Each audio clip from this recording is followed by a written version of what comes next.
Vaccini e scuola, slitta di oltre un mese il termine ultimo per mettersi in regola.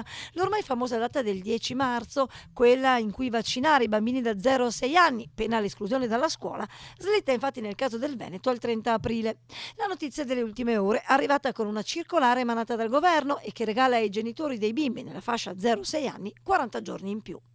Una buona notizia, insomma, per molte famiglie, ma anche per molti amministratori. Sentite cosa ci aveva detto pochi giorni fa, interrogato su cosa sarebbe accaduto dopo il 10 marzo, il governatore del Veneto Luca Zaia. Magari se il Ministero fa una circolare in queste ore e spiega bene, visto e considerato che c'è la confusione totale, almeno capiremo bene qual è la posizione del Ministro. Per una volta, fatta la domanda, arrivata la risposta che autorizza il Veneto, una delle poche regioni dotate di un'anagrafe vaccinale, a spostare il termine ultimo per regolarizzare la posizione degli studenti al prossimo 30 aprile.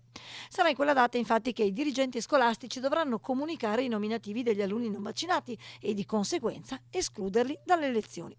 Ma il 30 aprile è una data ancora lontana, di mezzo c'è l'elezione di un nuovo Parlamento. Insomma, l'impressione è che se è già stata una proroga, nulla vieti che ce ne sia una seconda.